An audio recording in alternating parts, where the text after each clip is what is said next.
दे गा देवा, हेची दान दे गा देवा, तुझा विसरण व्हावा, गुण गायीन आवडी, हेची माझी सर्व जोडी, नलगे मुक्ती धन संपदा, नलगे मुक्ती धन संपदा, संत संग देई सदा, गुण गायीन आवडी, हेची माझी सर्व जोडी, तुका म्हणे गर्भवासी, सुखे घालावे आम्हासी, गुण गायीन आवडी, हेची माझी सर्व जोडी, समचरण सरोजम सांद्र नीलाबुदाभम, जगन निहित पाणी मंडनम मंडनाना, तरुण तुलसी माला कंधरम कंजनेत्रम, सदय धवल हस्तं विठ्ठलं चिंतया, पांडुरंगा करू प्रथम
पांडुरंगा करू प्रथम नमन, दुसरे चरण संतांची या, त्यांच्या कृपादाने कथेचा विस्तारू, बाबाजी सद्गुरु दास तुका, योऽन्तः प्रविश्य मम वाचमिमां प्रसुप्ता, संजीवयत्यखिल शक्तिधरस्व धाम्ना, अन्योश्च हस्तचरण श्रवणत्वगादिं, प्राणानमो भगवते पुरुषाय तुभ्यं, मंगल भवना अमंगलहारी,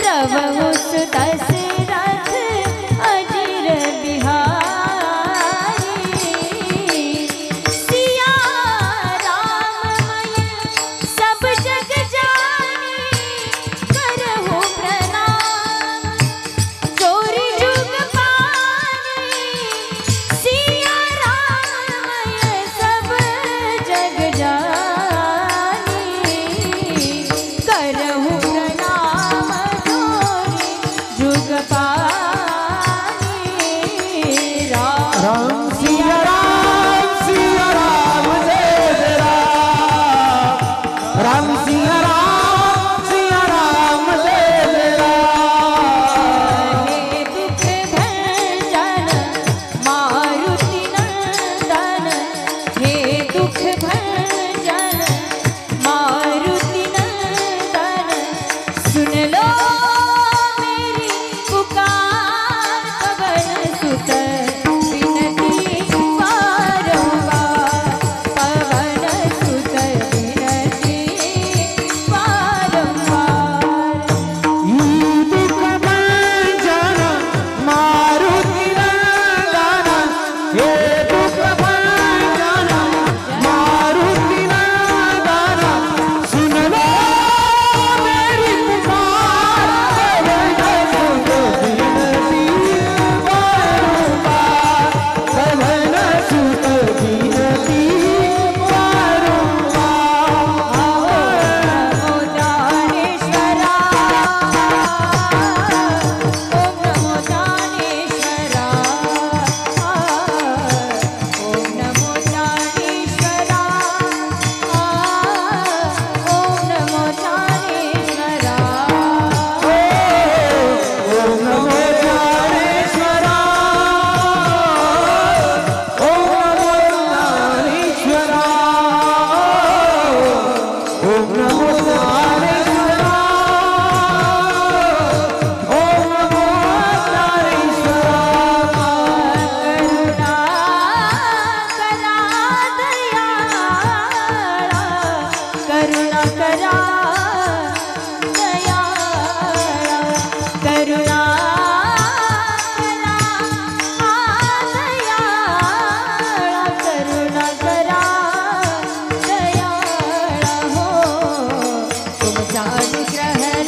मध्ये सेवे लागी सेवक झालो तुमच्या लागलो निज चरणा अहो स्वामी तुकया देवा यावरी न करावा वेरू मस्तक हे पायावरी या वारकरी संतांच्या हेची दान देगा देवा तुझा विसरण व्हावा गुण गायीन आवडी हेची माझी सर्व जोडी।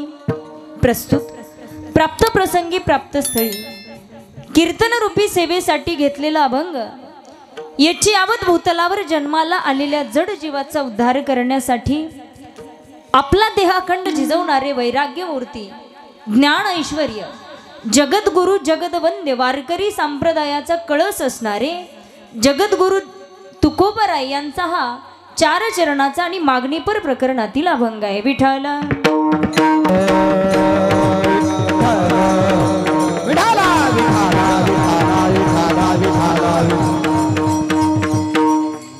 अभंगावर बोलण्यापूर्वी अल्पसा परिहार द्यायचा तो असा की पुण्यभूमी पावन क्षेत्र आपलं हे पाटोदा नावाचं गाव आणि या गावामध्ये श्री दत्तप्रभू अखंड नाम यज्ञ सोहळ्यानिमित्त हा 3 दिवसीय कीर्तन महोत्सव श्री सद्गुरू जगन्नाथ बाबा बरोबर आहे ना जगन्नाथ बाबांच्या कृपा आशीर्वादाने या ठिकाणी हा 3 दिवसीय कीर्तन महोत्सव चालू आहे। त्यामधली ही 2ऱ्या दिवसाची कीर्तन रूपी सेवा माझ्याकडे ज्यांच्या मार्फत आली आमचे अमोलदादा यांच्याकडून ही सेवा आमच्यापर्यंत पोहोचली। आता सप्ताह 3 दिवसाचा असो किंवा 5 दिवसाचा असो की 7 दिवसाचा पण काल्याच्या अगोदरचं कीर्तन हे वारकरी संप्रदायाच्या नियमानं मागणीचं असतं। त्या अनुषंगाने आजचा हा अभंग मी मागणीपर निवडलेला आहे। विठाला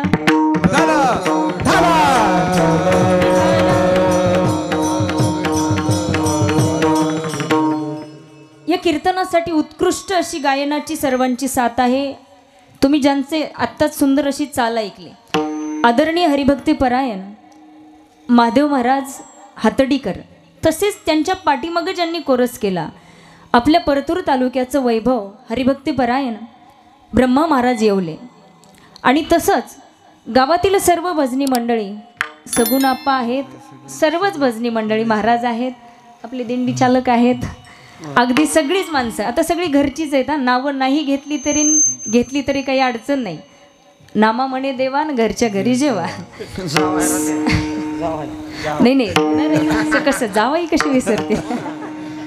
सर्व परिसरातील भजनी मंडळी असतील गावातील भजनी मंडळी असतील विनयकरी बाबा आहेत चोपदार आहेत सर्वांच्या चरणावरती नतमस्तक आणि कीर्तनाला उत्कृष्ट अशी ज्यांची पकवाजाची साथ आहे आपल्या पाटोदा गावचे लाडके जावई हरिभक्त परायण मृदंग विशारद मृदंग अलंकार द्याव्या तेवढ्या पदव्या कमी येतात अगदी पोषक ज्यांचं वाजवणं आहे राजू महाराज यांनाही मनापासून धन्यवाद आहेत। आणि या ठिकाणी उत्कृष्ट आमचा आवाज तुमच्यापर्यंत जे पोहोचवण्याचं काम करतात येनोरा ना जालू महाराज यांच्यासाठी एकदा टाळी अगदी गोड सिस्टम आहे। आणि तुम्ही कीर्तन श्रवणासाठी आलेले सर्व श्रोतेजन आणि मला इथं घेऊन येण्याचं काम ज्यांनी केलं माझे पती आदरणीय कोरडे महाराज या ठिकाणी उपस्थित आहेत। एखाद्या कर्तबगार स्त्रीच्या पाठीमागे एका पुरुषाचा हात असतो मैबाप एकटी महिला काहीच करू शकत नाही आणि एरवी आपल्या खेड्यामध्ये तर पद्धत आहे की महिलांनी चूल आणि मूलच बघायचं बरोबर आहे ना। जर घरातून सपोर्ट नसेल तर महिला काहीच करू शकत नाही। माझ्या घरच्या माणसांचे माझ्यावरती फार उपकार आहेत कारण आज मी 3 राज्य फिरते हे केवळ त्यांच्यामुळे घडतंय। माझे पती आहेत त्यांनाही मी धन्यवाद देते आणि माझ्या कीर्तन रूपी सेवेकडे वळते। विठाला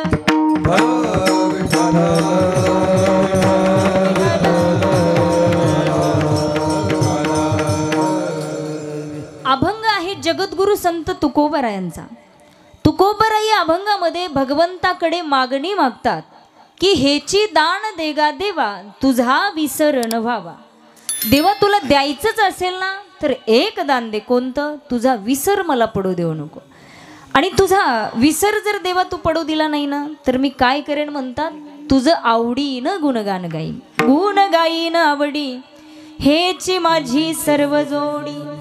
पुढं म्हणतात तुकोबराई देवा मला धन नको मुक्ती नको संपदा नको मला काही नको द्यायचंच असेल तर काय दे संताची संगती दे, संत संग देई सदा. आणि शेवटी सांगतात देवा, या वरच्या सगळ्या मागण्या जर तू पूर्ण केल्यास, कोणत्या? तुझा विसरण व्हावा, गुण गाईना आवडी, हेची माझी सर्व जोडी, किंवा संत संग देई सदा, ह्या मागण्या जर देवा तू पूर्ण केल्यास ना, तर मी सुखाने गर्भवासात यायला तयार आहे. तू का म्हणे गर्भवासी, सुखे घालावे आम्हासी. हा अभंगाचा सरळ सरळ भाव. विठ्ठल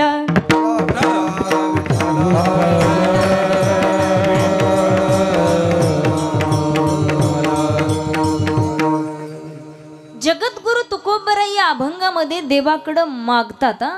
आता मागणी आणि संत हे दोन शब्द असे विरोधात आहेत. कारण प्रत्येकाचा स्वभाव हा ठरलेला आहे.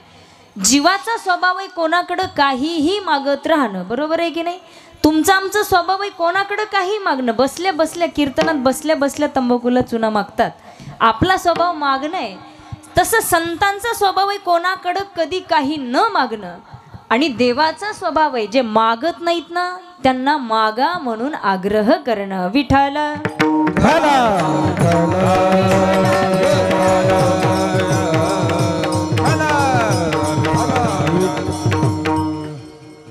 म्हणून तुकोबराई या अभंगामध्ये मागतात. हे कसं काय? पण संत मागतात पण उचित मागतात. आपल्यासारखं काहीही मागत नाही.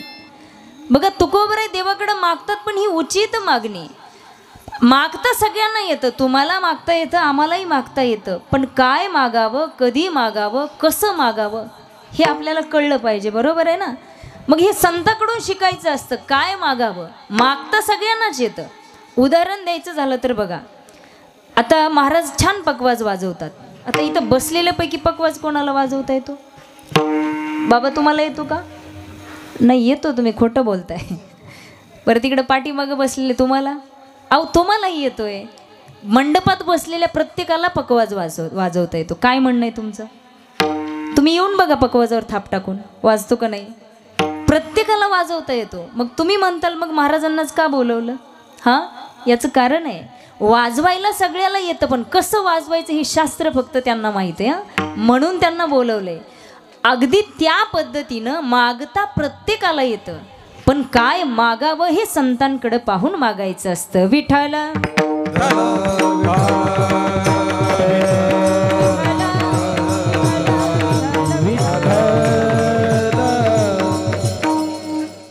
आपण देवाकडे मागतो माईबाप, पण नेहमी संसारातलंच मागतो. आपल्याला प्रत्यक्ष देव जरी भेटला ना तरी आपण मागण्या ह्या संसारातल्याच करतो. पण ऐका, संसारातल्या मागण्या ह्या दुःख देणाऱ्या आहेत. म्हणून देवाकडं संसारातलं कधीच मागायचं नाही. आपला उद्धार कशाने होईल, आपल्या जीवनाचं सार्थक कशात आहे, ही मागणी नेहमी देवाकडे केली पाहिजे. पण आपलं तसं नाही.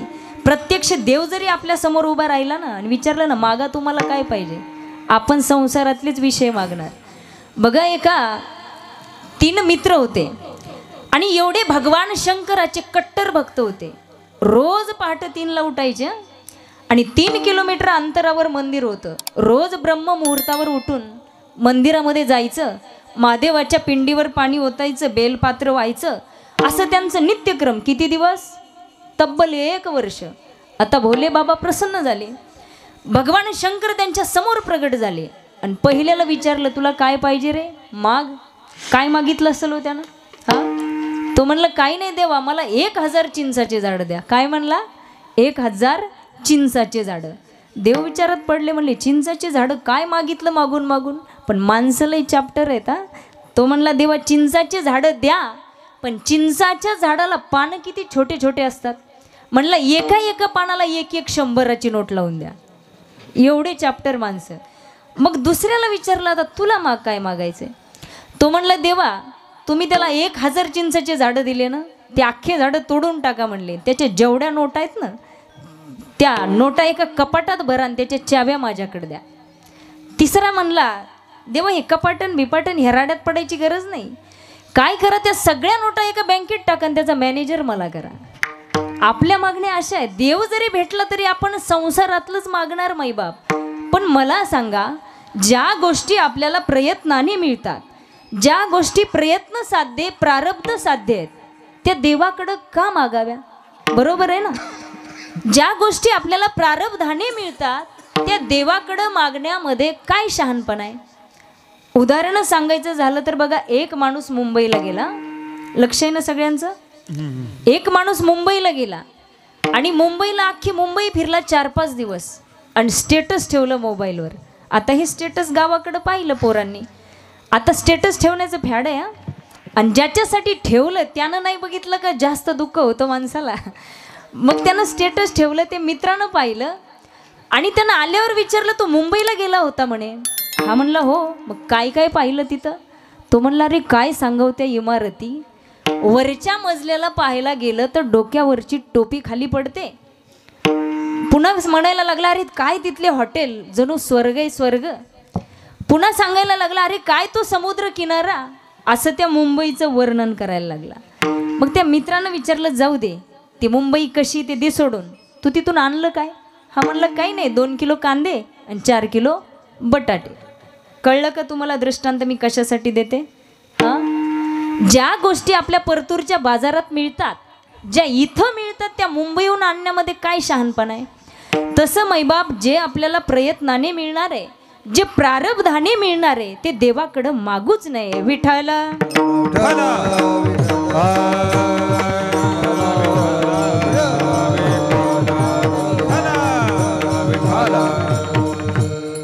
मागून मागून आपण देवाकडं काय मागतो. अन्न, मान, धन, बरोबर आहे की नाही. याच्या पलीकडे काय मागतो. किंवा वाढावे संतान, धन, पुत्र, दारा, या त्रिकुटातच या संसाराची व्याख्या. संसार म्हणजे बाकी काय नाही. अन्न, मान, धन, अन्न, वस्त्र, निवारा किंवा धन, पुत्र, दारा, याच्या पलीकडे काय. मग मला सांगा, तुम्ही अन्न, मान, धन जर देवाकडे मागत असाल तर संसारात अन्न नाही का. तुम्ही असे बोलते व्हा जरा, मी लय कदरून आलेले. तुम्ही फ्रेश बसा, माझ्या प्रश्नाला थोडं उत्तर देत चला. अन्न संसारात आहे का नाही. मला सांगा, पूर्वीच्या काळामध्ये लोक खाण्या वाचून मरायची. तुकोबराई म्हणतात, स्त्री एक अन्न अन्न करता मेली. पूर्वीचा काळ होता, दुष्काळ पडायचा, लोक खाण्या वाचून मरायचे. पण या 10 वर्षामध्ये असं कुठं ऐकायला भेटलं का अमक्या अमक्याची बायको खायला न भेटलं म्हणून मेली.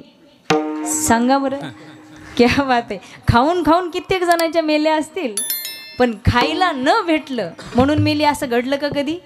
मग संसारात अन्न नाही का. आहे ना.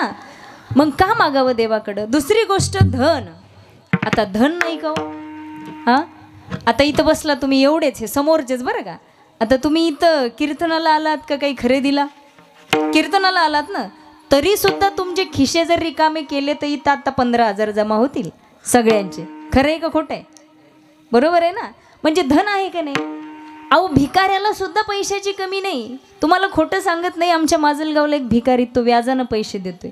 विनोद म्हणून सांगत नाही, खरं आहे. म्हणजे भिकाऱ्याकडं सुद्धा आज पैशाला कमी नाही. मग धन संसारात आहे की नाही. अन्न आहे, धन आहे, राहिलं मान. आता मान आहे का नाही. ज्याच्या त्याच्या पद्धतीनं ज्याला त्याला मान आहे ना. हां, उदाहरण सांगायचं झालं तर बघा, एखादा नवरदेव आहे, नवरदेव, आणि त्याची ती मारुतीच्या पाराकडे, त्याला काय म्हणतो आपण, परण्या ना. परण्या असतो, परण्या. तो नवरदेव त्या घोड्यावर बसतो आणि मंदिराकडे जाऊन दर्शन करून परत मंडपाच्या महाद्वारावर येतो. तर तिथं त्या नवरदेवाला ओवाळण्याचा मान कोणाला असतो. हा, कोणाच्या. बामणाच्या. कोणाच्या आत्याला. नवरीच्या आत्याला. मग मान आहे का नाही. बरं, दुसरी गोष्ट, नवरदेव नवरी त्या स्टेजवर उभे राहिले की त्यांच्या पाठीमागं 2 जण उभे असतात. कोण असतात ते. मामा. मग मला सांगा, ते एका दिवसापुरता मान आहे का नाही. आणि मामाची कॅटेगरी काय असते. कधी कधी गटारातून इसळूनही आणलेला असतो, पण 1 दिवसापुरता त्याचा काय असतो, मान. मग संसारात मान नाही का. आहे. अन्न, मान, धन संसारात आहे मैबाप. मग ते देवाकडं मागू नये. आणि संसारातल्या गोष्टी जर तुम्ही देवाकडं मागताल ना, त्या दुःख देणार आहेत, लक्षात ठेवा. कारण या संसाराचं वर्णन नाथबाबांनी केलेलं आहे. या संसार नगरी, या संसार नगरी बाजार भरला के बाई. या संसार नगरी बाजार भरला के बाई. या संसार नगरी बाजार भरला के बाई. या संसार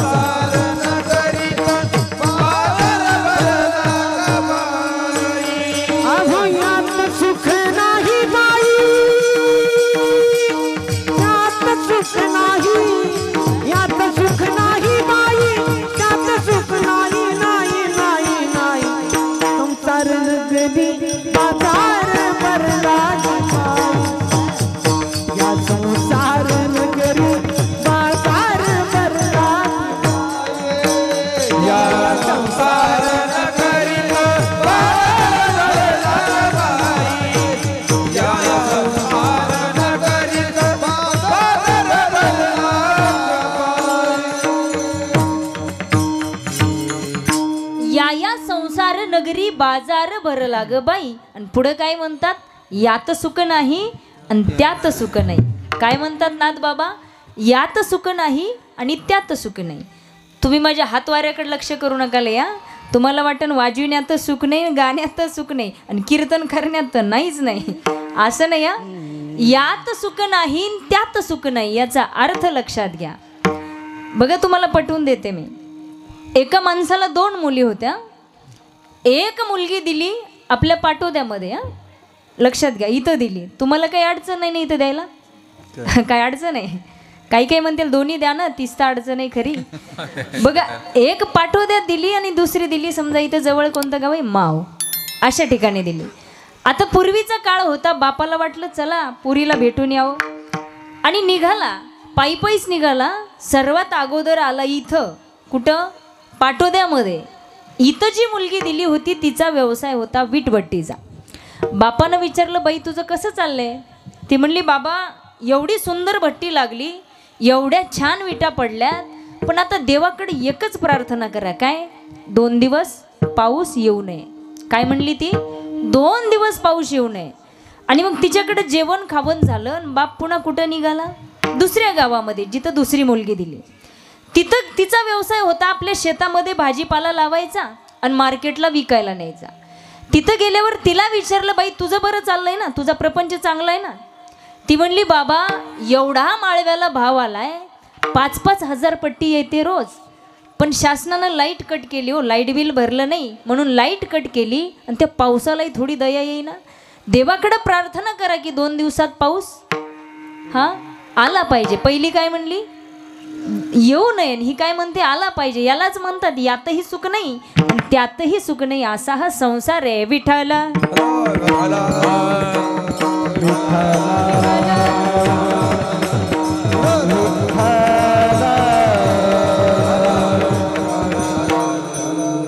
म्हणून मागताना नेहमी असं मागितलं पाहिजे की जेणेकरून आपला उद्धार होईल, अशी मागणी असावी. आणि मागण्यासाठी सुद्धा अधिकार लागतो. कोणालाही मागता येत नाही. उगं उठलं सुटलं शेजाऱ्याकडे जाऊन म्हणलं ते 10,000 रुपये दे, काही घेणं देणं नाही. मागता येतील का अधिकाराशिवाय. एकतर मागण्यासाठी अधिकार पाहिजे, नाही तर संबंध पाहिजे. बघा उदाहरण द्यायचं झालं तर एक मजूर मालकाकडे आला आणि आपले मजुरीचे पैसे मागितले आणि त्या मजुराला पैसे दिले आणि काहीच वेळात त्या मालकाचा मुलगा आला आणि म्हणला, बाबा माझी शाळेची फीस भरायची, मला पैसे पाहिजेत. आता मला उत्तर द्या, मजुराला पैसे दिले ते कसे दिले, अधिकारातून दिले, आणि मुलाला दिले ते कसे दिले, संबंधातून दिले. म्हणजे मागण्यासाठी एक तर अधिकार असावा, नाहीतर संबंध असावा.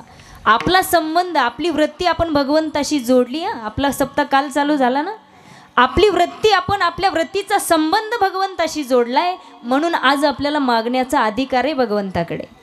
म्हणून मागणं माणसाचं कसं असावं, समर्पक असावं, उचित असावं. मागण्यासाठी अधिकार असावा, अधिकाराशिवाय मागता येत नाही. उदाहरण द्यायचं झालं तर बघा, एखाद्या माणसानं दिवसभर शेतात काम केलं तर दिवसाचा रोजगार मागणं हा त्याचा काय आहे, तुम्ही अधिकार म्हणा, त्याचं काय आहे, अधिकार म्हणा ना, अधिकार. किंवा महिनाभर ड्युटी केली, महिन्याचा पगार मागणं हा त्याचा काय आहे, अधिकार. किंवा उद्या मतदान आहे म्हणता आज उमेदवाराकडे पैसे मागणं हा मतदाराचा काय आहे, वा हुशार आहेत सगळे. मतदान हे दान आहे माई बाप, ते पैसे घेऊन नसतं करायचं, ते दान आहे, ते दानच दिलं पाहिजे.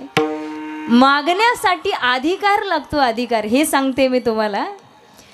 आणि मागणी ही उचित असावी, अनुचित नाही.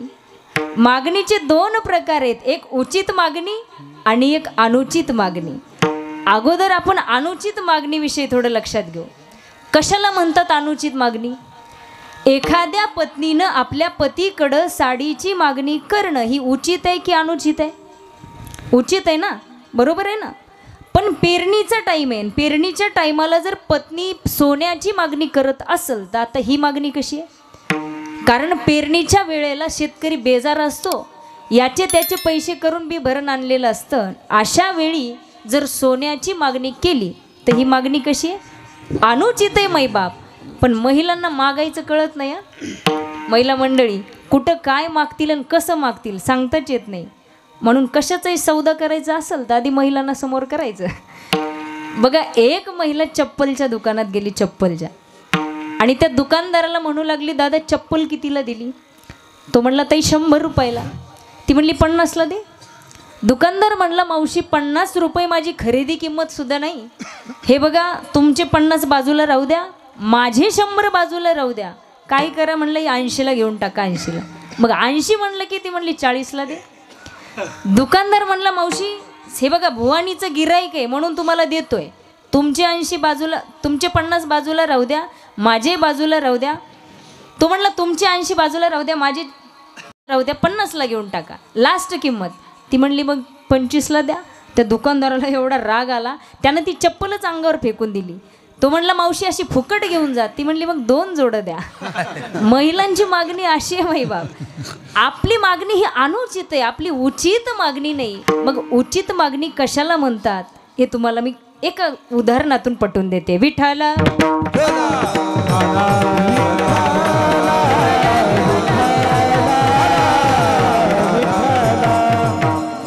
कशाला म्हणतात उचित मागणी?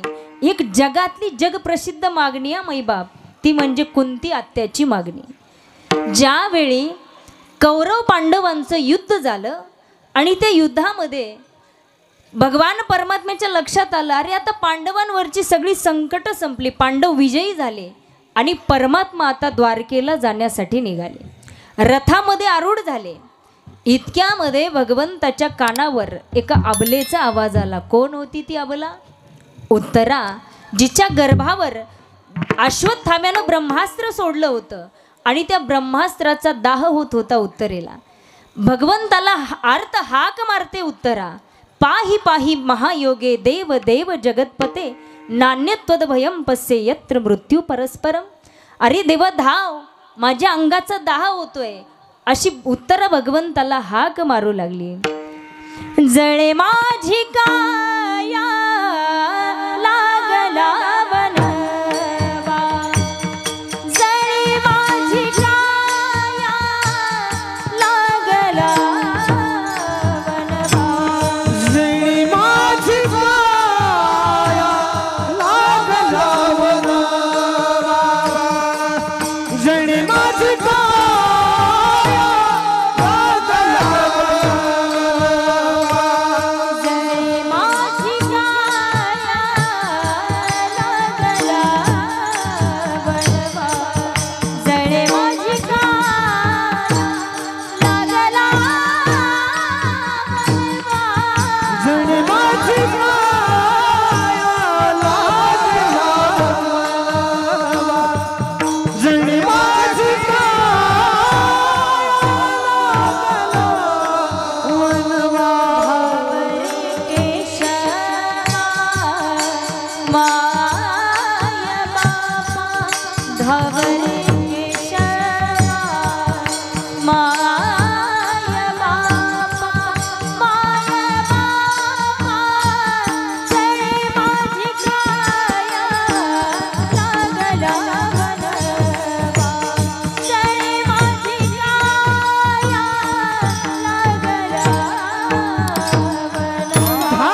उत्तरा भगवंताला अर्थ हाक मारते, देवा अरे धाव, माझ्या अंगाचा दाह होतोय.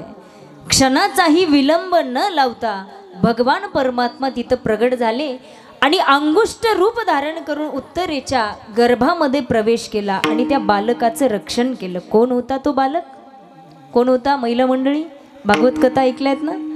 कोण होता तो बालक? राजा परीक्षिती. परीक्षितीचं गर्भात रक्षण केलं आणि परमात्मा आता परत द्वारकेला जायला निघाले. कारण भगवान श्रीकृष्ण द्वारकेला कमी राहायचे पण पांडवांकडे जास्त राहायचे. याचं वर्णन ज्ञानेश्वर महाराज करतात. द्वारकेचा राणा पांडवा घरी निघाले परत, पण जाता जाता कुंती आत्याला भेटावं म्हणून कुंती आत्याकडे गेले. जसं कुंती आत्यानं भगवंताला पाहिलं, दोन्ही हात जोडले, नमस्कार केला. त्यावेळी परमात्मा म्हणतात, आत्या खरं तर मी तुझं दर्शन घ्यायला पाहिजे. मी वयाने लहान आहे, मी तुझा बासा आहे, तू माझी आत्या आहे. पण कुंती आत्या सांगते, नाही देवा, आजपर्यंत मी तुम्हाला माझा भासा समजत होते, पण आज मला कळलंय की तुम्ही साक्षात ईश्वर आहे. नमस्ते पुरुषम त्वाद्यम ईश्वर प्रकृते परम अलक्षम सर्वभूतानाम अंतर्बहिरवस्थितम. नमः पंकज नाभाय नमः पंकज मालिने नमः पंकज नेत्राय नमस्ते पंकजाग्रे. कुंती आत्यानं सुंदर स्तुती केली भगवंताची. आणि आता कुंती आत्या देवाला म्हणते, देवा मी जे मागल ते तू मला देशील का? परमात्मा म्हणतात, आत्या तू मागावं आणि मी नाही द्यावं असं झालं का कधी? मग कुंती आत्यानं भगवंताकडे एकच गोष्ट मागितली मैबाप, जी गोष्ट जगात कोणी मागितली नाही. मला सांगा, आपण एरवी संसारामध्ये आपली धडपड कशासाठी चालू आहे? सुखासाठी. पण कुंती आत्यानं काय मागितलं देवाकडं? दुःख मागितलं. दुःख. विपदा मागितली. विपदा संतुन शश्वत तत्र तत्र जगद्गुरो भवतो दर्शनम यस्याद पुनर्भव दर्शनम. कुंती आत्या म्हणते, देवा द्यायचंच असेल तर मला विपदा दे, दुःख दे. का? कारण ज्या दुःखामध्ये मला तुझी आठवण येते. आणि माणसाला देवाची आठवणी दुःखातच येते. बघा, रात्रीच्या वेळी असं स्मशानाजवळून मसनवाट्याजवळून जाताना भीती वाटली की लगे लोक चालू होतं, भूत पिसाचे निकट नाही आवे, होते की नाही? दुःखातच देवाची आठवण होते माणसाला. म्हणून कुंती आत्या म्हणते, देवा नको मला ते सुख. आणि संतांनी हेच सांगितलंय, आगी लागो तया सुखा जेणे हरी नये मुखा मज होत का विपत्ती पांडुरंग राहो चित्ती. देवा मला ते सुख नको ज्या सुखामध्ये तुझं विस्मरण होतं. मला ते दुःखच हवंय ज्या दुःखामध्ये तुझी सतत मला आठवण राहते. याला म्हणायचं मैबाप उचित मागणी. आणखी उदाहरण सांगायचं झालं तर ज्यावेळी कौरव पांडवांचं युद्ध होणार आहे, परमात्मा त्या ठिकाणी उभे आहेत आणि दुर्योधनाला सांगतात, दुर्योधना बोल तुला काय पाहिजे? एकीकडे सेना आहे आणि एकीकडे मी निशस्त्र उभा आहे, बोल तुला काय पाहिजे? दुर्योधनानं सेना मागून घेतली. सेना तो म्हणला, अरे तुला एकट्याला घेऊन काय करू, आणि ते सुद्धा निशस्त्र, मला सेना पाहिजे. परिणाम काय झाला? 100 कौरव होते पण मरावं लागलं. मागणी चुकली आणि पांडवांनी भगवंताला मागितलं. मागणी उचित होती म्हणून 5च पांडव, पण बालही बाका झाला नाही. विठाल विठाल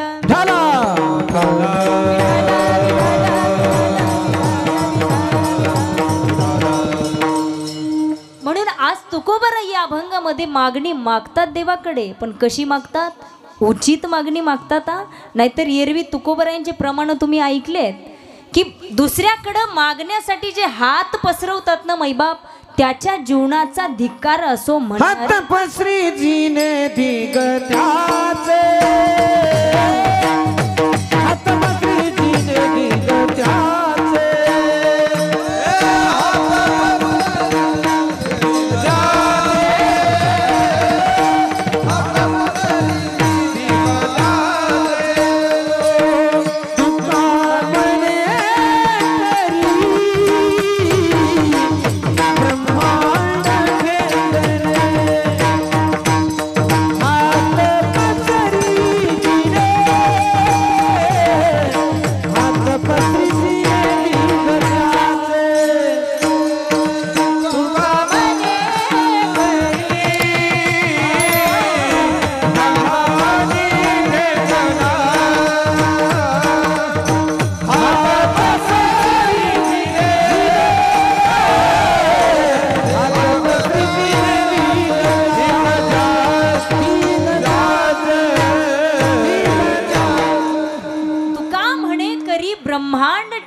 हात पसरी जिने धिग त्याचे, असे प्रमाण समेवर पाहिजेत बघा. आणि ते समर्पक पाहिजेत. हा इथं काही विषयच नाही. पाटोदा म्हणल्यावर काय बघायचं, गायकाची खाणं. इथं जे कीर्तनकाराच्या पोटात आहे ना ते आमच्या महाराजांच्या ओठात आहे. आणि जे महाराजांच्या ओठात आहे ते आमच्या राजू महाराजांच्या बोटात आहे.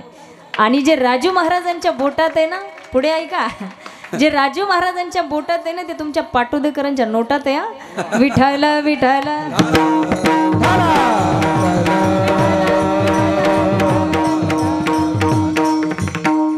हात पसरी जिने धिग त्याचे. जे दुसऱ्याकडे मागण्यासाठी हात पसरवतात ना त्याच्या जगण्याचा धिक्कार असो म्हणणारे तुकोबराय आहेत. पण आज देवाकडं मागतात का, पण ती उचित मागणी मागतात, आपल्यासारखी नाही. तुकोबराय पंढरपूरला गेले, भगवंताच्या दरबारामध्ये जाऊन उभे राहिले. तर आज पंढरीश पांडुरंग परमात्मा तुकोबरायांच्या तोंडाकडे पाहत होते.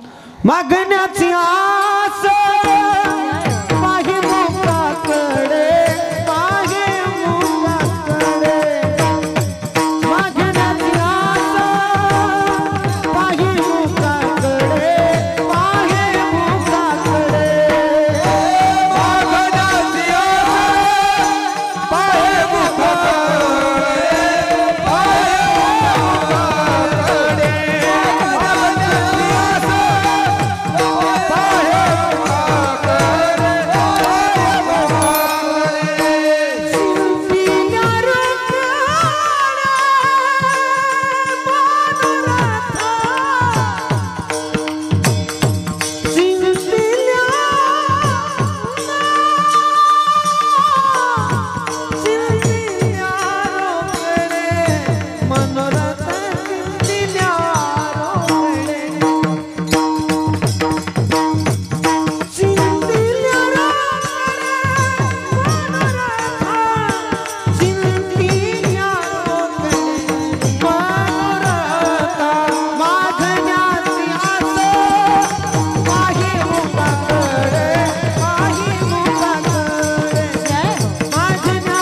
मुखाकडे,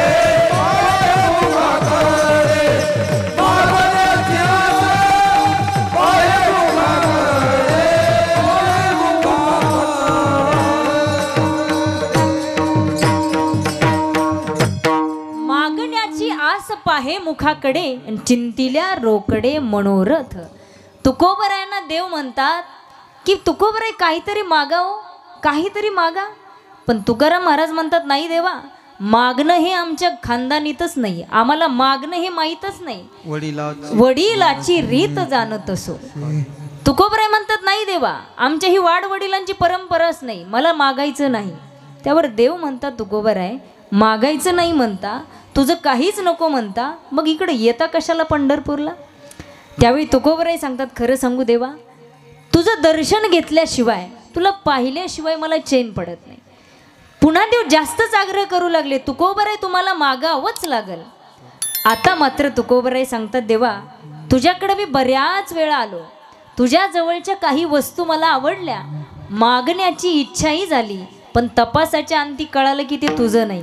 काय मागो मुकुट माथाचा, तरी तू अनिला इंद्राचा, मागो कुंडल करणीचे, तरी तू अनिले कर्णाचे, मागो पितांबर सेला, तरी तू कासेसी कसिला, मागो तोडर पायीचा, धाक जाईल असुरांचा, म्हणून काही न मागो देवा, काही नको, तुझ्या सुतळीचा तोडा सुद्धा नको. पण आता मात्र देव जास्त चिडल्या. मग तुकोबराय म्हणतात देवा ठीक आहे, मागायचं नव्हतं, पण तुम्हाला बरं वाटावं म्हणून, नव्हे नव्हे तुम्ही मागा म्हणताय म्हणून, मनसी काही मागा, मनसी काही मागा, मनसी काही मागा, मनसी काही मागा. हेची देगा पांडुरंगा, हेची देगा पांडुरंगा, हेची देगा पांडुरंगा, हेची देगा पांडुरंगा, हेची देगा पांडुरंगा, देवा पांडुरंगा. ही मनसी काही मागा,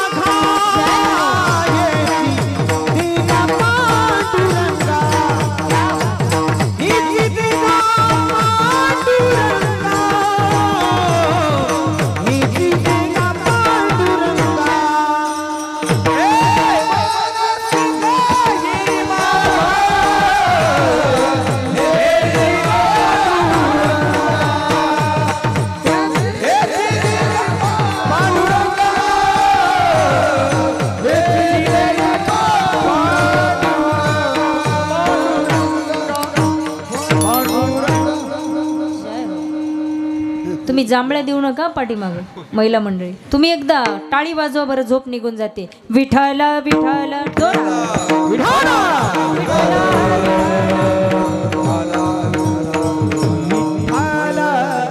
तुम्ही जर जांभळ्या दिल्या ना, मी मला कीर्तन सांगताना झोप येते बरं का. तुम्ही अजिबात जांभळी देऊ नका. काय चाललं होतं आपलं कीर्तन तर चाललंच होतं. कुठपर्यंत आलतं? पाटोद्यापर्यंत. बघा तुकोबराय म्हणतात हेची देगा पांडुरंगा. आता देवाला थोडं बरं वाटलं. देव म्हणतात तुकोबराय बरं झालं, कधीच काही न मागणारे संत पण आज हेची देगा इथपर्यंत तरी आले. पण तुकोबराय हेची देगा म्हणजे काय ते उत्तर देतात तुकोबराय अभंग. हेची दान देगा देवा, हेची दान देगा देवा,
हेची दान देगा देवान तुझा विसर न व्हावा. काय मागितलं तुकोबरायांनी?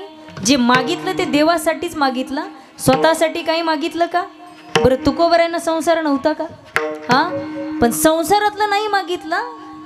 तुकोबरायांना माहित आहे संसारातले विषय हे दुःख देणार आहेत. संसारिक विषयाचा संतांना किळस येतो, किळस बरं का. सांसारिक विषयाकडे पाहिलं तरी किळस येते. उदाहरण सांगायचं झालं तर मी लय रंगून सांगणार नाही, पण स्पर्श करून जाते. तुम्हाला ते दृष्टांत माहित आहे का? ते नवीनच जावई सासरवाडीला आला. राजू महाराजासारखा नाही, तुम्ही यांच्याकडे पाहू नका. नवीनच जावई सासरवाडीला आला आणि सासूबाईनं पाहिलं की जावई बापू आलेत. आता घरचं दूध होतं.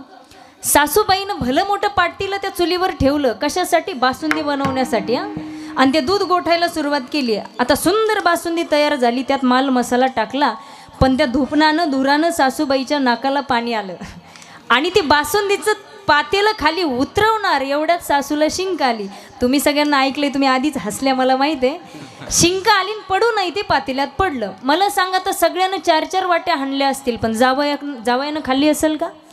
नाही. जसं त्या बासुंदीकडे पाहिलं तरी जावयाला किळस यायची. अगदी त्याप्रमाणे संतांना संसारिक विषयाकडे पाहिलं ना माईबाप तरी सुद्धा किळस येते. मग संतांचा विषय काय आहे? विषय तो त्यांचा झाला नारायण. विषय तो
आवडे जनधन माता पिता, त्यांचा विषयच नारायण झालेला आहे. म्हणून संत कधी संसारातलं मागत नाहीत. आज तुकोबर आहे देवाकडे मागतात, पण ते देवासाठीच. हेची दान देगा देवा आणि तुझा विसर न व्हावा. आता हेची दान इथं च वर चकारात्मक आहे.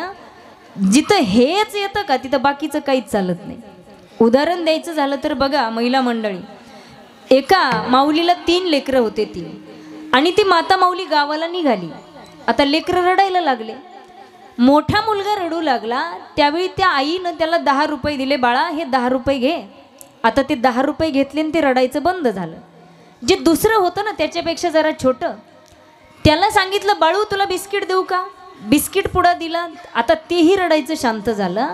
पण जे सगळ्यात छोटं होतं ना, त्याला विचारलं, बाळा तुला काय पाहिजे? तुला चॉकलेट पाहिजे का? ते म्हणलं, आई मला चॉकलेट नको. मग बिस्किट देऊ का? आई मला बिस्किटही नको. मग तुला पैसे हवेत का? आई मला पैसेही नको. मग काय पाहिजे? आई मला फक्त तूच पाहिजे. जिथं च येतं ना तिथं बाकी काही चालत नाही. तसं तुकोबर आहे म्हणतात, देवा हेच दान मला दे. हेच कोणतं? तुझा विसर न व्हावा. तुझा विसर मला होऊ देऊ नको. आता विसर होऊ देऊ नको याचा अर्थ आठव झालेला आहे, बरोबर ना? ही क्षम मागणी. एखादी वस्तू आपल्याला प्राप्त होणं याला योग म्हणतात. आणि ती मिळवलेली वस्तू, ती मिळालेली वस्तू टिकवणं याला क्षम म्हणतात. उदाहरण द्यायचं झालं तर बघा, एका माणसाला लॉटरी लागली. लॉटरी आणि त्या ऑफिसमधून फोन आला, तुमचं लॉटरीचं तिकीट लागले, तुमची रक्कम घेऊन जा. तो माणूस ऑफिसमध्ये गेला. ती सुटकेस पैशानं भरलेली उचलली. पण ही बातमी पेपरला छापलेली होती की एका झोपडपट्टीतल्या माणसाला 1 लाख रुपयाची लॉटरी लागली. हा पेपर वाचला कोणी? चोरांनी. फुकट माहीत झालं की झोपडपट्टीमध्ये 1 लाख रुपये. जसा तो सुटकेस घेऊन निघाला तसे चोर त्याच्या पाळतीवरच होते. रात्रीचे 12 वाजू दिले. 12 वाजता घर फोडलं, त्याच्या घरामध्ये शिरले, ती बॅग घेऊन गेले. मला सांगा, 12 वाजेपर्यंत हा माणूस लक्षाधीश होता. 12 वाजेपर्यंत हा माणूस लक्षाधीश होता. हा काय आहे? योग. पण तो 12च्या नंतर भिक्षाधीश झाला. हा क्षम आहे. विठ्ठल विठ्ठल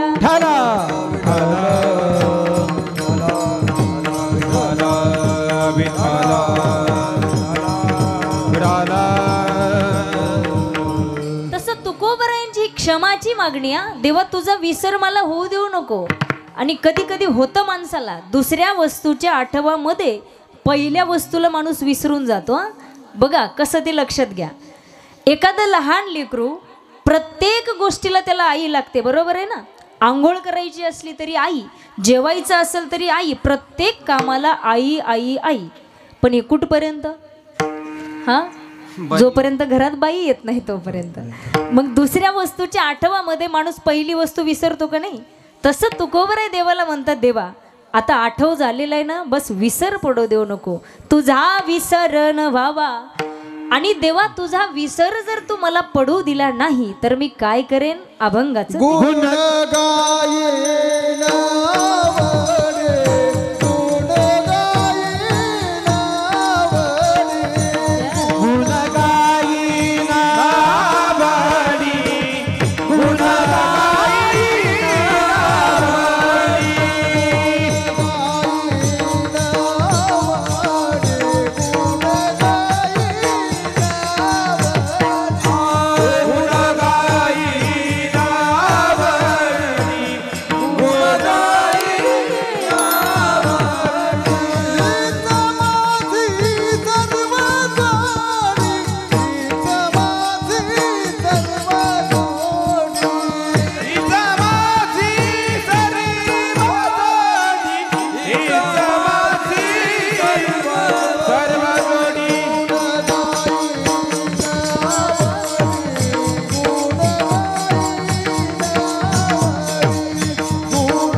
हेची माझी सर्व जोडी.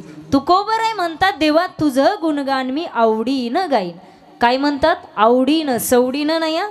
आपला परमार्थ हा कसा आहे? सवडीचा आहे. पण तुम्हाला खरं सांगू, परमार्थ हा आवडीनं केला पाहिजे, प्रपंच हा सवडीनं केला पाहिजे. पण आपलं उलट आहे.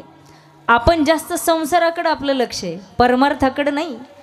संसार सोडायचा नाही. बरं, संतांनी संसार सोडायला नाही सांगितला, संसारातच राहायचंय. पण कसं राहायचंय? अलिप्त कमळ जळी जैसे, किंवा पक्षी अंगणी उतरती. सत्यवादी करी प्रपंच सकळा अलिप्त कमळ जळी जैसे, अलिप्त कमळ जैसे सत्यवादी करी संसार सकाळा. अलिप्त कमळ जळी जैसे, अलिप्त कमळ जळी जैसे, जळी जैसे, जळी जैसे. अलिप्त कमळ जळी जैसे. जसं कमळ पाण्यात असतं, चिखलात असता, पण आपल्या अंगावर सिंतोडाई घेत नाही, तसं संसारामध्ये राहायचं. आणि आवडीनं परमार्थ करायचा आहे, सवडीनं नाही.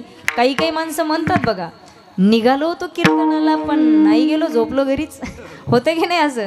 काही काही म्हणतात आलो कीर्तनाला पण कडीला बसलो पाठी, मग काही कळलंच नाही. अहो, कळायला पण बुद्धी लागते ना, उगच कळतं का? काही काही म्हणतात निघालो होतो, पाठीमागं बसलो पण मध्ये मध्ये झोपच लागली. तुम्हाला सांगू, कीर्तनात झोप कोणाला येते? म्हणजे तरी तुमची झोप उडाली तर उडाली जरा. कोणाला झोप येते कीर्तनात? इंगळे दादा फार सुंदर सांगायचे, झोप त्यालाच येते ज्याच्या अंगामध्ये ताप आहे, नाही तर ज्याच्या अंगामध्ये पाप आहे. दोन्हीपैकी एक.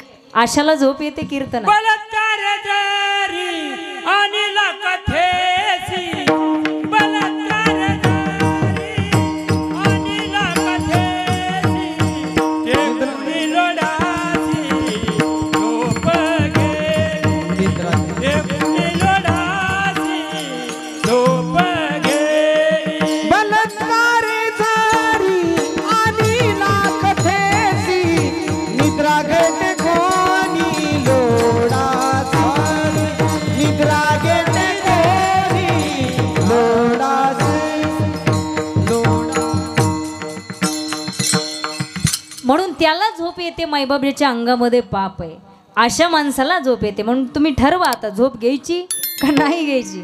म्हणून थोडा वेळ थोडंसं सावध राहा, बैठे बैठे सावधान, असं स्तब्ध बसा थोडा वेळ. बघा, परमार्थ हा आवडीचा विषय आहे. तुकोबराय म्हणतात देवा तुझं गुणगान मी आवडीनं गाईन, गुण गाईन आवडीन हेची माझी सर्व जोडी. पुढे म्हणतात तुकोबरायांना देव म्हणले, तुकोबराय तुम्ही प्रत्येक गोष्ट मागितली ही माझ्यासाठीच मागितली.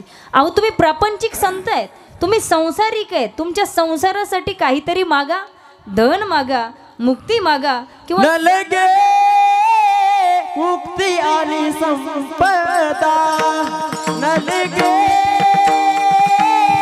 मुक्ती आणि संपदा, मुक्ती आणि संपदा,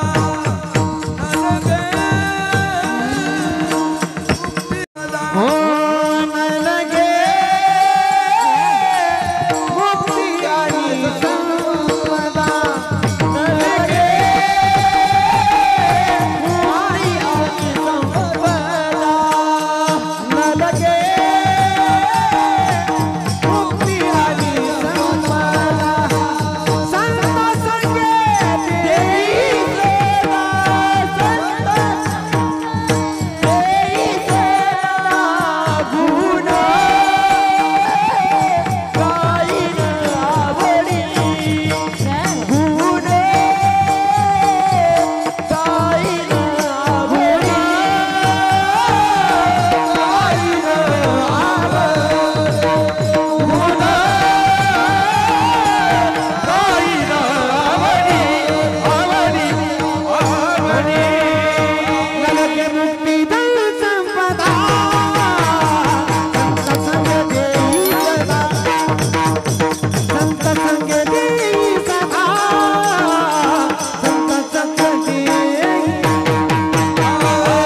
देई सदा. वाजवा, मोकळी वाजवा टाळी अशी पाठीमागं, असं तिथल्या तिथं वाजवू नका. कारण काय असतं माहिती आहे, तुमच्या टाळ्या ही बाकीच्यांसाठी ऊर्जा असते हं. तुम्हाला एक खरं सांगू का, माझ्या अंतकरणातली गोष्ट, जिथं माझं वैयक्तिक सांगते, मला बाकीच्याचं माहीत नाही, जिथं मला पैसे जास्त मिळतात, जिथं पॉकेट जास्त असतं, तिथं मला जास्त आनंद होत नाही. जिथं माहोल तयार होत नाही का, एखाद्या ठिकाणी जर वातावरण पडलं तर मला 8 दिवस करमत नाही, खोटं सांगत नाही. ज्याच्यामध्ये जे आपल्या कलेवर प्रामाणिक असतात का, त्याची ही खूबी आहे. प्रत्येक वेळेस माणसाची किंमत ही पैशात नाही करायची, वातावरण जुळून आलं पाहिजे. तुमचाही प्रतिसाद त्याच्यासाठी अत्यंत महत्त्वाचं आहे. हे मध्ये आम्ही विठ्ठल विठ्ठल म्हणतोय, कशासाठी आहे ती, तुम्ही श्रोत्यांनी टाळी वाजवण्यासाठी. तुम्ही असे हात बांधून बसू नका. विठ्ठल विठ्ठल म्हणलं की टाळी वाजलीच पाहिजे. विठ्ठल विठ्ठल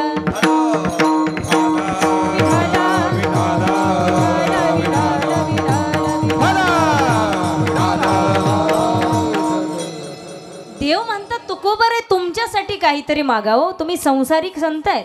तुकोबराय म्हणतात नको देवा, न लगे मुक्ती धन संपदा, संत संग देई सदा. मला धन नको का, कारण द्रव्याची या मागे कळी काळाचा लाग, आणि म्हणून या संग खोटा त्याचा. तुकोबराय म्हणले पैशाचा संग खोटा आहे, पैशाचा संग करू नका. पण हे मी नाही म्हणत. तुम्ही म्हणताल पैशाचा संग खोटा आहे, म्हणतात जाताना पॉकेट घेऊन जाता. असं नाही. आम्ही संतांच्या विचाराचे प्रचारक आहे माईबाप, आम्ही काही संत नाही. आणि स्वतःला संत मानणं हे लय मूर्खपण आहे. आपण संतांच्या चरणाची धूळ सुद्धा नाही. तुम्ही आमचं दर्शन घ्यावं एवढी सुद्धा आमची पात्रता नाही. आपण संतांच्या विचाराचे एक प्रचारक आहे, समाजापर्यंत त्यांचे विचार पोहोचवण्याचं काम आपण करतोय. म्हणून आपण स्वतःला संत नाही म्हणू शकत. तुकोबराय म्हणतात की द्रव्याची या मागे कळी काळाचा लाग, म्हणून या संग खोटा त्याचा. मला धन नको. पुढे म्हणतात मुक्ती. तुकोबराय सांगतात मुक्ती तर आमच्या घरची दाशी आहे, मुक्ती तर आमच्या घरची नोवरी आहे. तुका म्हणे मुक्ती परी नीली नोवरी. तुकोबराय म्हणतात मुक्ती सुद्धा नको देवा. पुढे सांगितलं संपदा. देवा संपदाही नको. संपदा सोहळा नावडे मनाला, लागला टकळा पंढरीचा. देवा धन नको, मुक्ती नको, संपदा नको. द्यायचंच असेल तर काय दे, संताची संगती दे.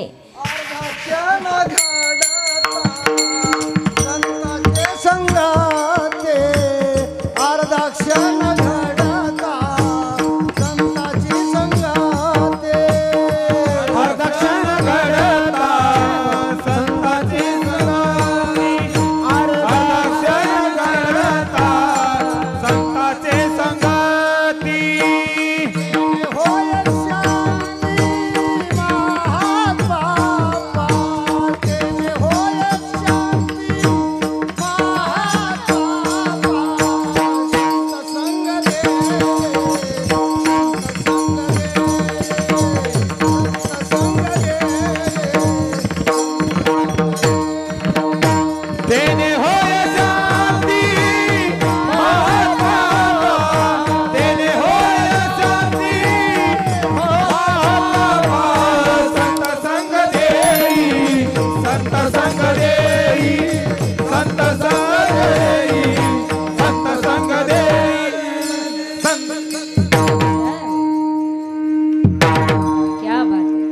अर्धा क्षण घडता, संताची संगतीन तेने होय शांती महत पापा. अर्धा क्षण जरी संताची संगत घडली ना माईबाप, तर अनेक जन्माचे पाप नष्ट होतात. तेने होय शांती महत पापा. आणि याच्या पलीकडे जाऊन तुलसीदास सांगतात एक घडी आधी घडी आधी मे पुन्हा आद, आणि तुलसी संगत साधू की घडे कोटी अपराध.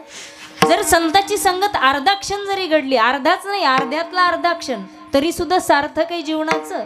म्हणून तुकोबराय संताची संगती मागतात. आणि खऱ्या अर्थानं संतांच्या संगतीची गरज जीवाला आहे. प्रत्येकाला संत संगतीची गरज आहे. आणि संताचा अवतारच आपल्यासाठी आहे. बरोबर आहे की नाही? प्रत्येकाच्या अवताराचं प्रयोजन आहे माईबाप. देवाचा अवतार कशासाठी आहे? देवाचा अवतार यदा यदा ही धर्मस्य ग्लानिर्भवति भारत अभ्युत्थानम अधर्मस्य तदात्मानं सृजाम्यहम. किंवा जब जब हो गई धर्म की हानि वाडे असुर अधम अभिमानी तब तब धरी प्रभु विविध शरीरा हर ही कृपानिधी सज्जन पीरा. किंवा परित्राणाय साधूनाम विनाशाय च दुष्कृताम धर्म संस्थापनार्थाय संभवामी युगे युगे. सज्जनाचं रक्षण आणि दुर्जनाचा संहार, याच्यासाठी देवाचा अवतार आहे, लक्षात घ्या. मग मला इथं बसलेले सांगा सगळे, पाटोदा कर, इथं आपल्यापैकी सज्जन कोण आहे हातवर घ्या. सगळे टाळकरी हे सगळेच आहे का कोणी सज्जन इथं?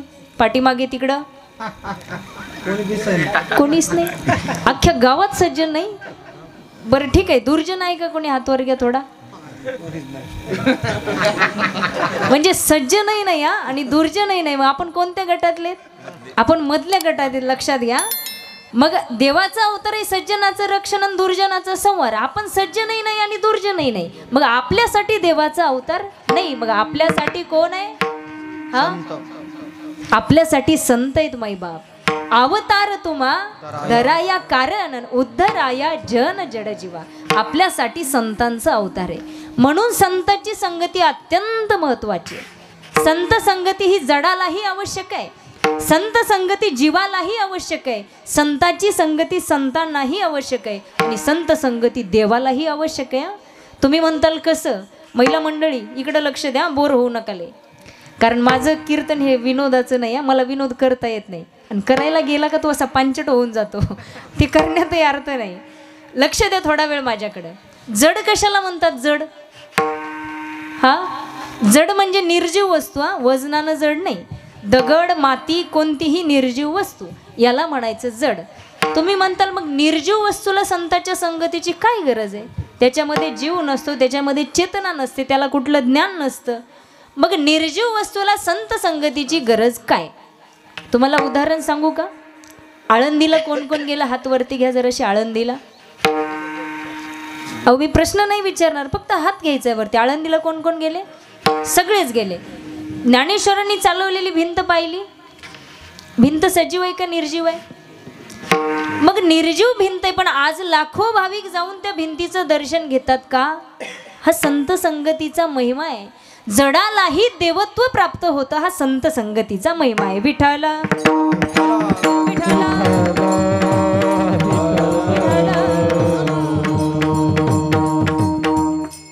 एवढंच नाही तर तुम्ही नेवाशाला गेलात ना, जिथं ज्ञानेश्वरांनी बसून ज्ञानेश्वरी लिहिली ज्या खांबाजवळ, आजही अनेक भाविक जाऊन त्या खांबाचं दर्शन घेतात का? कारण संतांचा स्पर्श झालाय, संतांची संगती झाली आहे. म्हणून जडालाही संतांच्या संगतीची गरज आहे. दुसरी गोष्ट, देवालाही संतांच्या संगतीची गरज आहे, जीवालाही आहे. आता तुम्हा मला संतांच्या संगतीची काय गरज आहे? वाईट मार्गाला चाललेला समाज, दिशा भटकलेल्या समाजाला भक्ती मार्ग दाखवण्याचं काम संत करतात.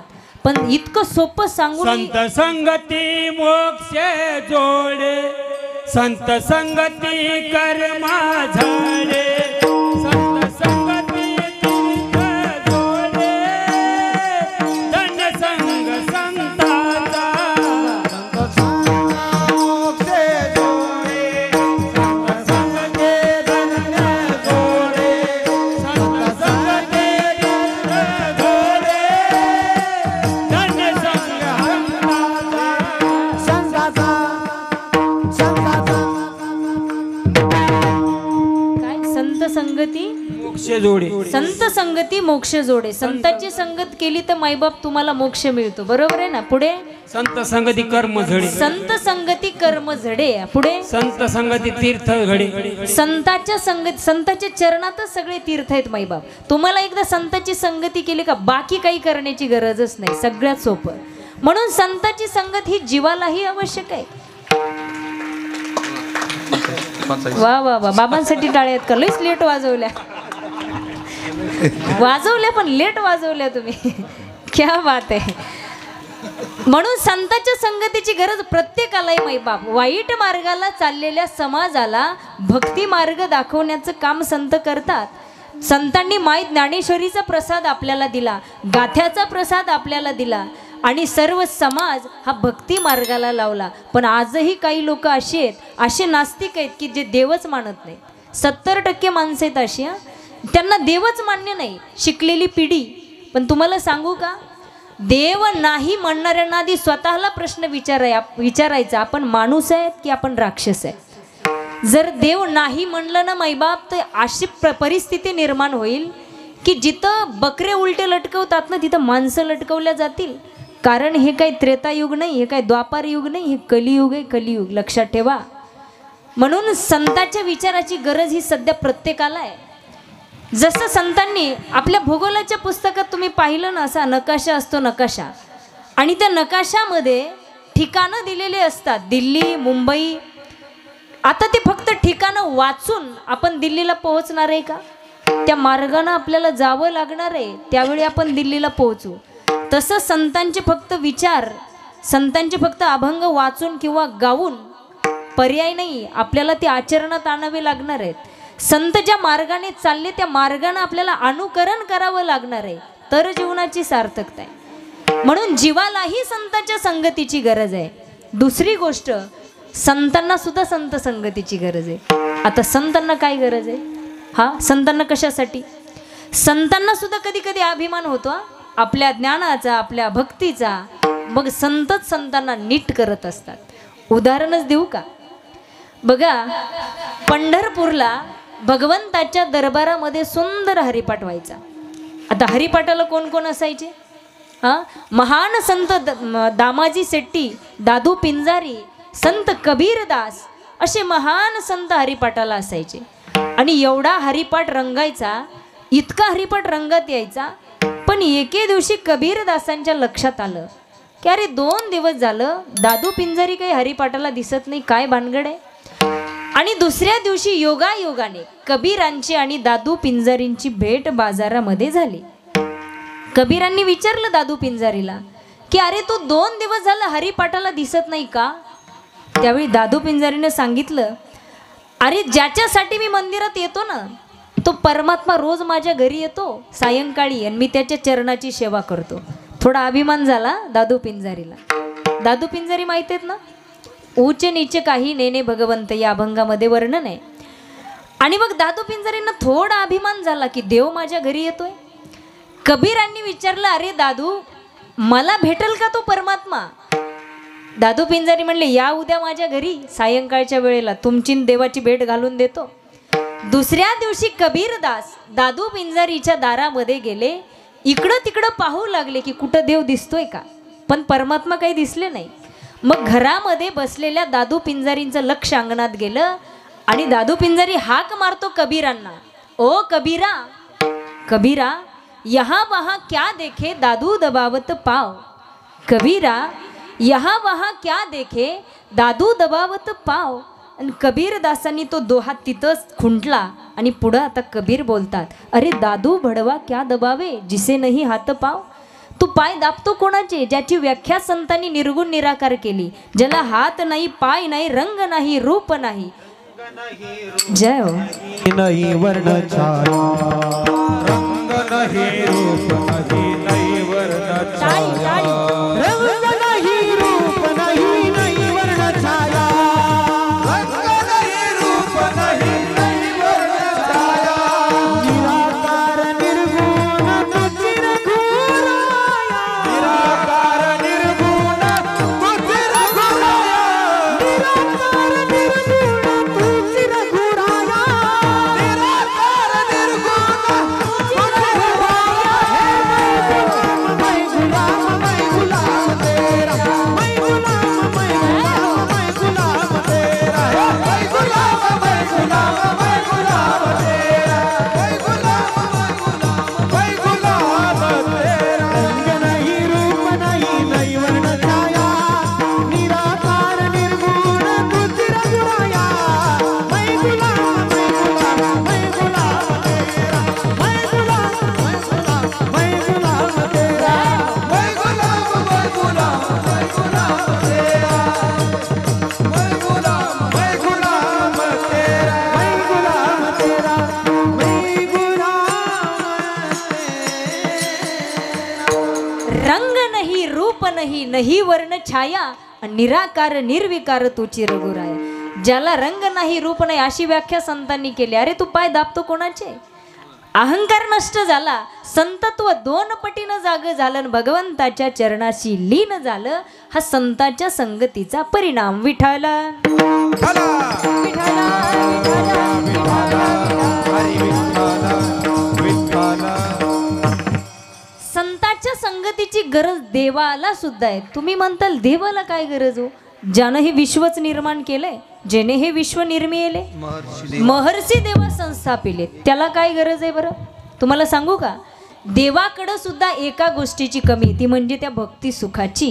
भक्ती सुखासाठी तो परमात्मा वैकुंठ सोडून संताच्या या सुखा कारणे देव वेडावला, या सुखा कारणे देव वेडावला, वैकुंठ सोडून वैकुंठ सोडून संत सुखा कारणे देव वेडावला, जय सुखा कारणे देव वेडावला, वैकुंठ सोडून संत सदनी राहिला, वैकुंठ सोडून संत सदनी राहिला,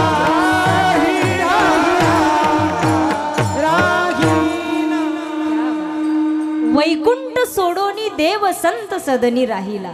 भक्ती सुखामुळं तो परमात्मा वैकुंठ सोडून संताच्या सदनामध्ये येतो.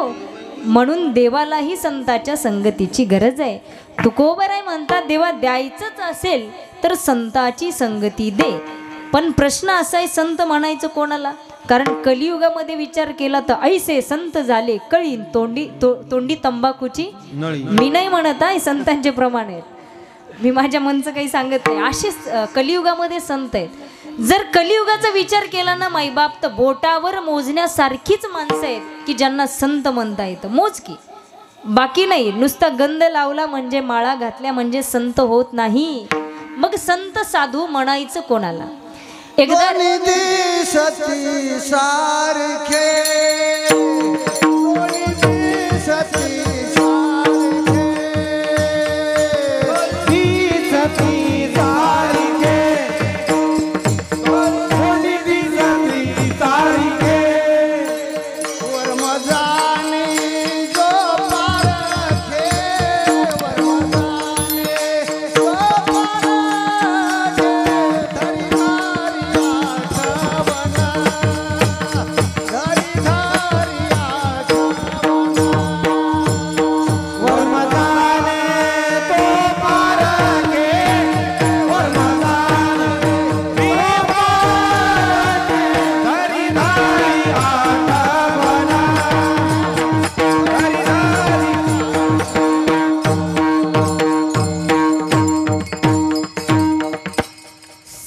दिसायला जरी माणसासारखे असले ना मैबाप, तरी संत हे माणसापेक्षा वेगळे होत्या. संत नव्हती जगा माणसात्या सारखे.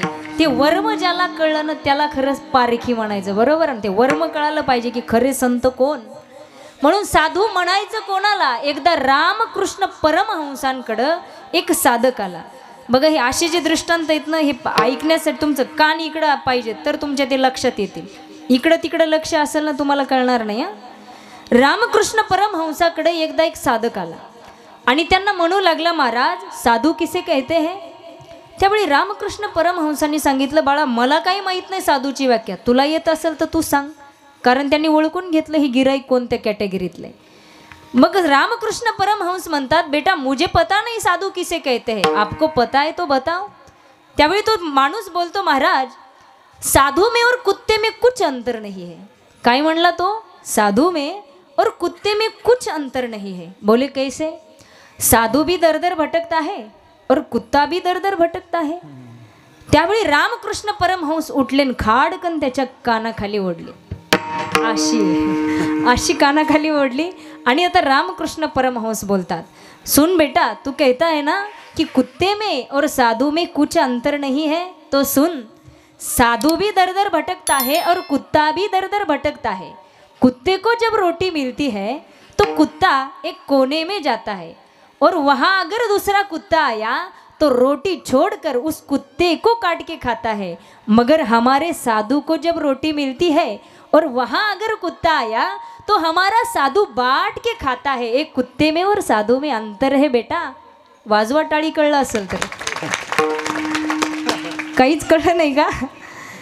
हे साधू मधलं आणि कुत्र्यामधलं अंतर हे पटवून दिलं आणि मग त्याच्या डोक्यामध्ये प्रकाश पडला. याला म्हणायचं साधू. साधूचं हृदय हे नवनीताप्रमाणे असतं. मृदू सभा हे नवनीत तैसे सज्जनाचे चित्त जे का रंजले गांजले त्यासी म्हणे जो आपुले तोची साधू ओळखावा देव तेथेची जाणावा. म्हणून तर तुकोबराई म्हणतात संत संग देई सदा. देवा मला धन नको मुक्ती नको द्यायचंच असेल तर संताची संगती दे. आणि देवा या वरच्या मागण्या जर तू पूर्ण केल्या ना, कोणत्या? ह्याची दान देगा देवा तुझा विसरण व्हावा, गुण गाईन आवडी ह्याची माझी सर्व जोडी, किंवा संत संग देई सदा, ह्या मागण्या जर तू पूर्ण केल्या ना देवा, मी सुखाने गर्भवासात यायला तयार आहे. तो कमने गर्भवासी तू कमने गर्भवासी मने गर्भवासी तू कमने गर्भवासी तू कमने गर्भवासी तू कमने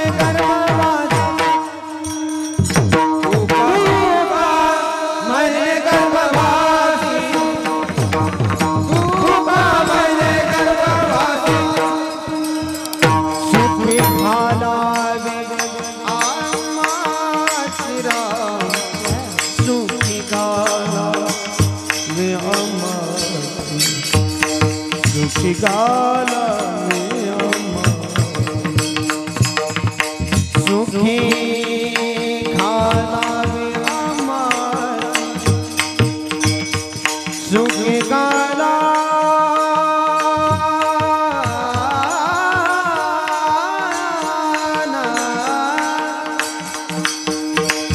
सुखी घाला अम्माची सुखी घाला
गर्भवासी सुखे घालावे आम्हासी.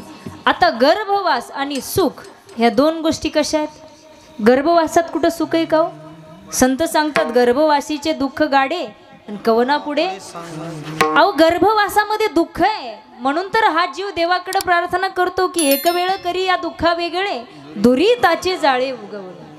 मग मला सांगा दुःख आहे तरी सुद्धा तुकोबराई म्हणतात मी सुखानं गर्भवासात येईल. हे कसं काय?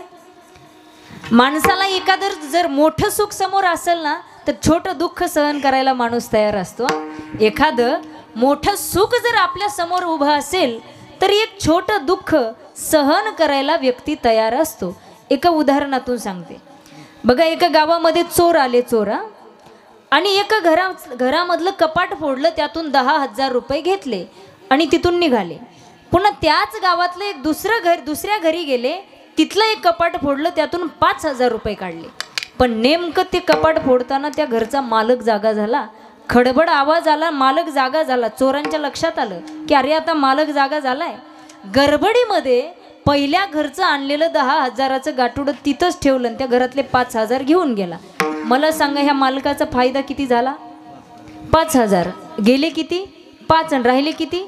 10. मग फायदा झाला का नाही? मग चोरी चांगली का वाईट आहे? चांगली ना हो, मग होऊ द्या ना रोज. पण माझ्या घरी नाही, हा तुमच्या. मला सांगायचं एकच आहे, एखादं मोठं सुख जर आपल्या समोर असेल तर छोटं दुःख सहन करायला माणूस तयार असतो.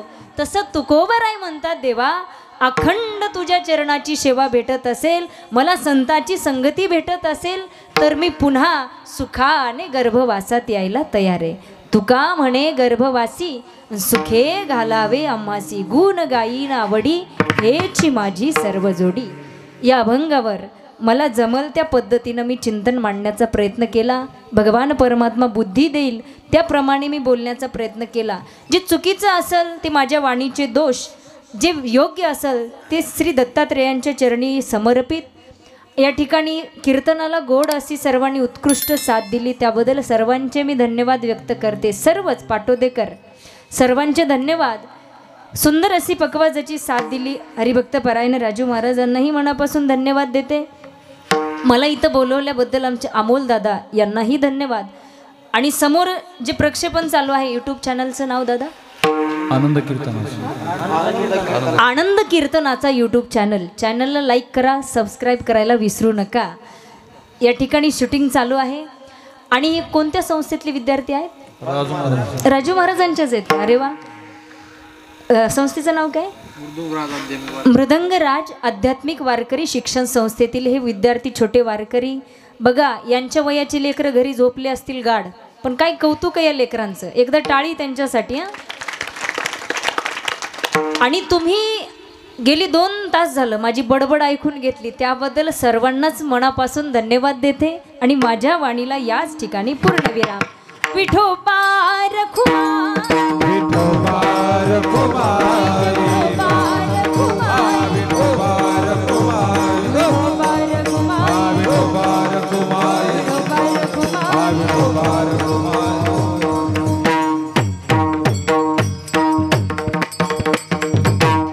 आता प्रेमानं ज्ञानेश्वर माऊलीचं एकदा भजन करायचे. मुखाने नामस्मरण आणि हाताने टाळी. सर्वांनी हात एकदा वरती घ्या, पूर्ण हात वर घ्या. मोबाईल फिरणार आहे तुमच्याकडं, पाठीमागचे सगळे.